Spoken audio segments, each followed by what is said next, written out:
बड़ी खबर आपको बताएंगे। जैसलमेर से आईएसआई का एक एजेंट, एक जासूस गिरफ्तार हुआ है। राजस्थान इंटेलिजेंस ने पठान खान नामक इस व्यक्ति को पकड़ा है। ऑफिशियल सीक्रेट एक्ट के तहत इसकी गिरफ्तारी की गई है। बड़ी खबर आपको बताएंगे। आईएसआई को इसने सेना से जुड़े सीक्रेट कुछ वीडियोस भेजे हैं, यह सूचना प्राप्त हुई है। यह ऑफिशियल सीक्रेट एक्ट के तहत गिरफ्तार किया गया पठान खान नाम का यह जासूस पाकिस्तानी खुफिया एजेंसी को यह जानकारियां दे रहा था। आरोपी से जयपुर में ले जाकर कड़ाई से पूछताछ हो रही है।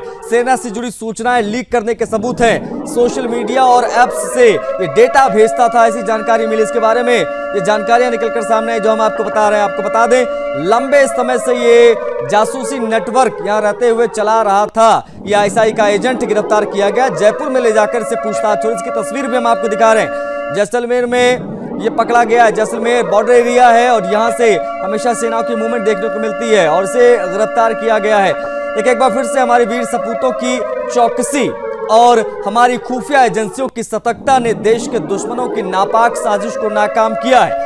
राजस्थान के जैसलमेर से एक ऐसा गद्दार पकड़ा गया है जो मिट्टी से जन्मा पर वफादारी पाकिस्तान की निभा रहा था।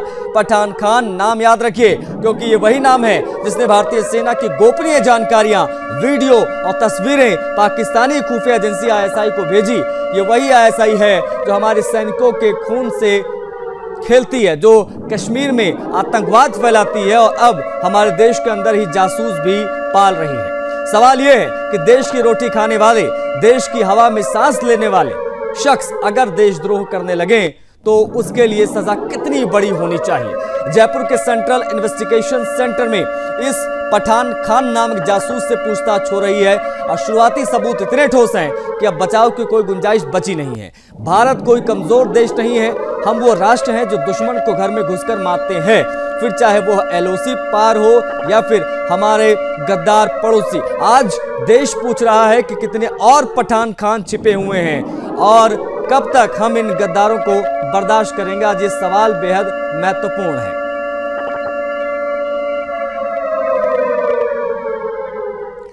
एक और बड़ी खबर आपको बताएंगे। पाकिस्तान ने फिर से सीजफायर उल्लंघन किया है। बड़ी जानकारी आपको दे देंगे। एलओसी पर फिर की गोलीबारी और मोटा हमला उस तरफ से हुआ है, बॉर्डर उस पार से। भारतीय सेना ने दमदार और सटीक जवाब दिया है। दुश्मन की कई चौकियों को तबाह कर दिया है भारतीय सुरक्षा बलों ने, ऐसी सूचना मिली है। भारी नुकसान हुआ पाकिस्तान को। पाकिस्तान बार बार उकसावे की कोशिश कर रहा है। सीमा पर जवानों ने जबरदस्त आक्रामक रुख दिखाया है। पाक की हर गोली का दोगुनी गोलियों से जवाब दिया गया है। हरकत का जवाब देने के लिए सेना तत्पर वहां बैठी हुई है। पाकिस्तान एक बार फिर से अपनी औकात पर उतर आया है। 8 दिन हो गए लगातार सीजफायर का उल्लंघन, निर्दोष गांव पर गोलीबारी और सीमा पर हमारे जवानों को उकसाने की कोशिश कर रहा है। लेकिन ध्यान से सुन लो, इस्लामाबाद, भारत अब 47 वाला नहीं रहा। नया भारत है जो वार करता है और आर पार करता है। एलओसी पर हुई हर गोली का जवाब अब दोगुनी ताकत से दिया जा रहा है। भारतीय सेना ने आज वो करारा जवाब दिया जिसे पाकिस्तान हमेशा याद रखेगा। दुश्मन की चौकियों को तबाह कर दिया गया है। उसकी पोस्ट पर ऐसा प्रहार हुआ है कि कांप उठा है पूरा पीओके। पाकिस्तान सोचता है कि वह आतंक के बल पर भारत को झुका देगा, लेकिन उसे समझ लेना चाहिए हम गांधी की धरती हैं, पर सावरकर का संकल्प भी हमारे खून में है। एक तरफ बातचीत की पेशकश, दूसरी तरफ गोलीबारी। ये दोगली नीति अब चलने वाली नहीं है। आज देश सवाल पूछ रहा है कि कब तक पाकिस्तान के नापाक हरकतें यूं ही चलती रहेंगी। क्या अब समय नहीं आ गया है कि उसे ऐसा सबक सिखाया जाए कि 7 पुश्ते पाकिस्तान की याद रखें। भारत शांति प्रिय है पर कमजोर नहीं, और जब बात मातृभूमि की रक्षा की हो तो हर भारतीय सैनिक एक योद्धा बन जाता है। पाकिस्तान अब चेतावनी नहीं, कार्रवाई के लिए तैयार रहो।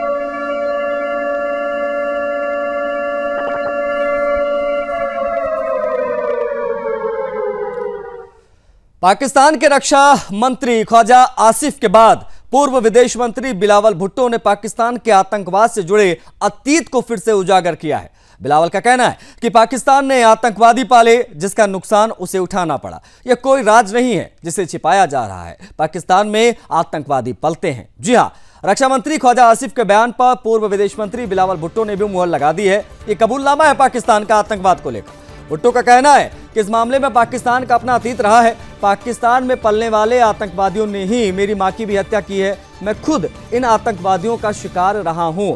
स्काई न्यूज से बात करते हुए बिलावल भुट्टो ने कहा कि मुझे नहीं लगता है कि यह कोई राज है, पाकिस्तान का एक अतीत रहा है, हमने इसकी भारी कीमत चुकाई है। चरमपंथ की लहरों में गुजरते हुए हमने सबक सीखा और आंतरिक सुधार भी किए हैं। अब यह सब इतिहास है और हम इसमें अब शामिल नहीं है। बिलावल ने आतंकवाद से जुड़े अतीत को स्वीकारते हुए कहा है कि पाकिस्तान का एक अतीत है और इसे देश ने बहुत कुछ झेला है। उनका यह बयान तब आया जब हाल ही में पाकिस्तान के रक्षा मंत्री ख्वाजा आसिफ ने भी स्काई न्यूज को दिए इंटरव्यू में माना कि पाकिस्तान ने दशकों तक आतंकवादी संगठनों को समर्थन और फंडिंग दी है। रक्षा मंत्री ख्वाजा आसिफ ने कहा था कि हमने 3 दशकों तक अमेरिका और पश्चिमी देशों के लिए गंदा काम किया। ये एक बड़ी गलती थी जिसकी सजा हमने भुगती है। यह कबूलनामा ऐसे समय में आया है जब 22 अप्रैल को जम्मू कश्मीर के पहलगाम में हुए आतंकी हमले में 28 लोगों की मौत हो गई थी। इस हमले को लश्कर-ए-तैयबा ने अंजाम दिया, जो पाकिस्तान से संचालित एक प्रतिबंधित आतंकवादी संगठन है। वहीं गुरुवार को मीरपुर खास में एक रैली को संबोधित करते हुए भुट्टो ने एक बार फिर से दोहराया कि पाकिस्तान शांति चाहता, लेकिन अगर भारत ने उकसाया तो युद्ध के लिए वो तैयार है। उन्होंने कहा कि हम युद्ध नहीं चाहते, लेकिन अगर किसी ने हमारे सिंधु पर हमला किया तो उसे मुंहतोड़ जवाब मिलेगा। एक बार फिर से गिदड़ भपकी देने की कोशिश बिलावल ने की है। इन बयानों ने एक बार फिर से देश की दोहरी नीति और आतंकवाद के प्रति उनके ढुलमुल रवैये पर सवाल खड़े कर दिए हैं। कैमरे पर बिलावल भुट्टो की आतंक पर क्या टिप्पणी रही वो हमने आपको इस खबर के माध्यम से बताया।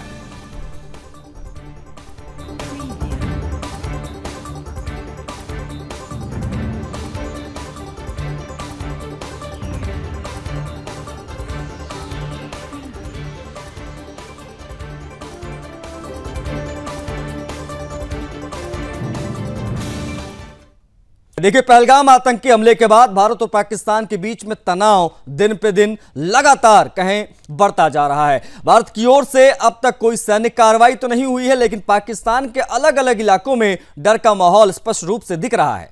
जहां एक और कराची में धारा 144 लगाई गई है, वहीं अब खैबर जिले के जमरूद इलाके में 12 दिन का स्मार्ट लॉकडाउन लागू कर दिया गया है। हालांकि आधिकारिक वजह मंकी पॉक्स का एक मामला बताया गया है, लेकिन जिस समय यह लॉकडाउन लगाया गया वह संयोग नहीं है।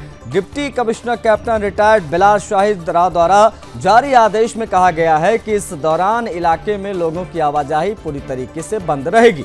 पाकिस्तान के खैबर जिले के जमरूद क्षेत्र के पंप हाउस गुड्डी मोहल्ला में मंकी पॉक्स का एक मामला सामने आया। इसके बाद प्रशासन ने पूरे मोहल्ले में 12 दिन का लॉकडाउन घोषित कर दिया। हालांकि स्थानीय प्रशासन ने स्वास्थ्य कारणों से लिया गया फैसला बता रहा है, लेकिन विशेषज्ञों का मानना है कि भारत से संभावित जवाबी कार्रवाई के चलते पाकिस्तान के संवेदनशील क्षेत्रों में पहले से ही अलर्ट है। वहीं आपको यह भी बता दें कि लॉकडाउन के दौरान कुछ जरूरी सेवाओं की भी छूट दी गई है। इनमें राशन की दुकानें, दवाइयों की दुकानें, जनरल स्टोर, तंदूर, इमरजेंसी सेवाएं शामिल हैं। बाकी सभी दुकानें और गतिविधियां पूरी तरीके से बंद रहेंगी। जमरूद के असिस्टेंट कमिश्नर और खैबर पुलिस के सख्ती से लॉकडाउन लागू कराने के आदेश दिए गए हैं। साथ ही चेतावनी दी गई है कि नियम तोड़ने वालों के खिलाफ सख्त से सख्त कार्रवाई की जाएगी। भारत की ओर से पहलगाम हमले के बाद अब तक कोई सैन्य कदम नहीं उठाया गया, लेकिन पाकिस्तान की सुरक्षा एजेंसियां अलग अलग इलाकों में अलर्ट हैं। कराची में जहां 144 लागू है, वहीं अब खैबर जैसे इलाकों में भी प्रशासनिक सख्ती दिखाई दे रही है। यानी भारत का एक्शन भले ही अभी ना हुआ हो, लेकिन दहशत पाकिस्तान में दिखाई दे रही, विशेष तौर पर बॉर्डर वाले एरियाज में। कि कब विशेष तौर का जो डर है वो भारतीय वायुसेना का है कि भारतीय वायुसेना कभी भी आधी रात में एयर स्ट्राइक कर सकती है। इसलिए इस प्रकार के तमाम प्रयास पाकिस्तान कर रहा है। ये भारत से संभावित जो जवाब आना है उसके डर की वजह से ज्यादातर पर चीजें दिखाई दे रही हैं।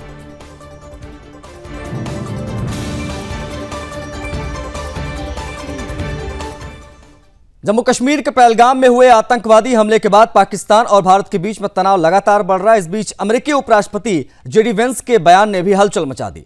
वेंस ने क्या कहा समझिए। देखिए, वेंस ने साफ कर दिया है कि वे किसी भी कीमत पर आतंक का साथ देने वालों को बख्शेंगे नहीं।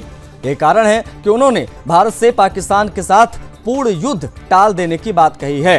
अमेरिकी उपराष्ट्रपति जेडी वेंस ने पाकिस्तान को सबक सिखाने का प्लान बना लिया है। पहलगाम हमले पर बोलते उन्होंने साफ कहा कि भारत और पाकिस्तान के बीच में सीधी जंग नहीं होनी चाहिए। अमेरिका के अलावा भी कई देश यही चाहते हैं कि दोनों देशों के बीच में किसी भी हालत में जंग ना हो। वेंस ने कहा कि पाकिस्तान को भारत का सहयोग करना चाहिए। इसके साथ ही उन्होंने साफ शब्दों में कहा कि पाकिस्तान के भीतर मौजूद पहलगाम के आतंकवादियों को ढूंढकर भारत उन्हें खत्म करे। ये कार्रवाई पाकिस्तान के लिए लादेन के मारे जाने से बढ़कर भी कार्रवाई होनी चाहिए। आइए आपको बताते हैं कि वेंस के बयान का डिकोड अर्थ अथा संभावित प्लान क्या हो सकता है। अमेरिका जैसा ऑपरेशन यानी सीमा पार जाकर स्पेशल टीम के जरिए टॉप टारगेट्स को मार गिराना, इंडिया के स्पेशल फोर्सेस के पास भी ऐसी क्षमता है। यह ऑपरेशन पाकिस्तान के नॉलेज के बिना भी हो सकता है, जिस प्रकार से एबटाबाद में जाकर ओसामा बिन लादेन को मारा गया था।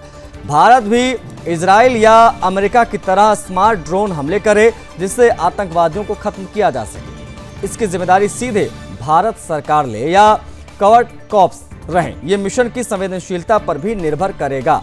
तीसरा बेहद महत्वपूर्ण बिंदु है, इसके बारे में भी बात करना बहुत जरूरी हो जाता है कि भारत उन आतंकवादियों को खत्म करने के लिए स्थानीय नेटवर्क या पाकिस्तान के अंदर मौजूद एंटी टीटीपी या एंटी टेरर एलिमेंट्स को भी एक्टिवेट कर दे। खुद जमीनी लड़ाई से दूर रहते हुए इनडायरेक्ट रास्ते से काम होना चाहिए। आधुनिक tracking, social media call intercept से भी आतंकियों की लाइव लोकेशन ट्रेस करके हाई प्रिसिशन एक्शन जैसे इजराइल ने किया था वैसा कुछ कर सकते हैं। एक तरफ अंतर्राष्ट्रीय दबाव, दूसरी तरफ चुपचाप सर्जिकल हमला करो, सबूत मत छोड़ो मगर असर जबरदस्त छोड़ो। तो देखा आपने कि किस तरीके से अमेरिकी उपराष्ट्रपति जेडी वेंस जो अभी हिंदुस्तान आए थे, उन्होंने साफ कर दिया है कि वो किसी भी कीमत पर आतंक का साथ देने वालों को बख्शेंगे नहीं। अमेरिकी उपराष्ट्रपति वेंस की भी पाकिस्तान को यह चेतावनी है जो हम आपको बता रहे हैं।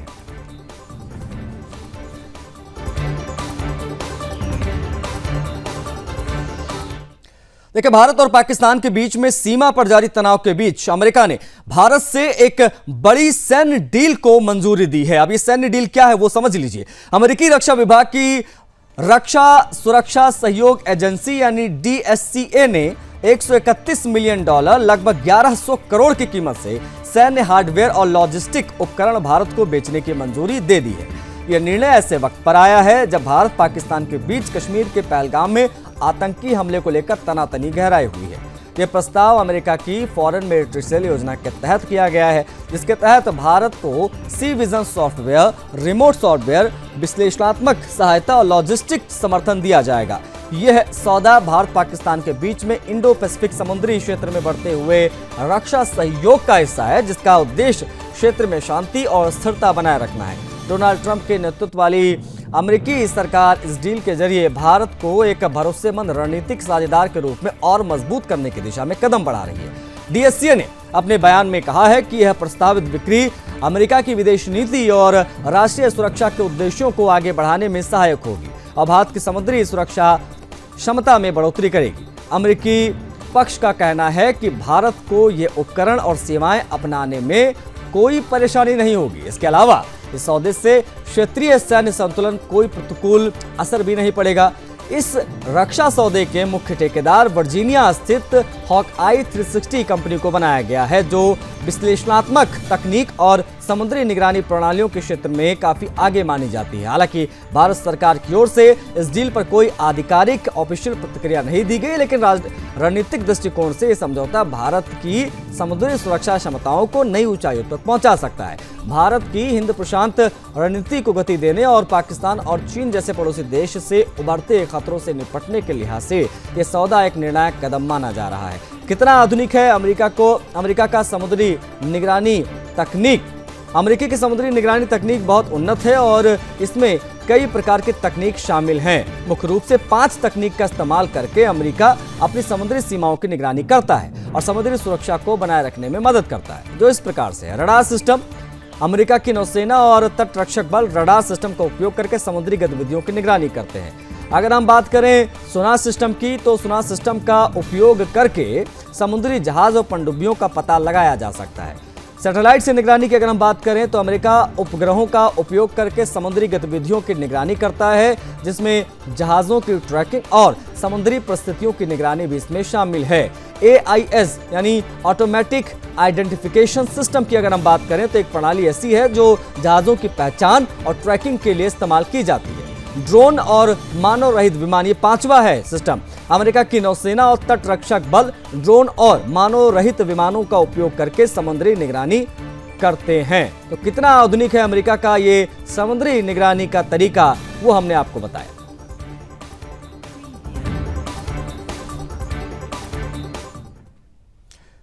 अब आपको दिखाएंगे टॉप 10 इंटरनेशनल न्यूज एक ब्रेक के बाद।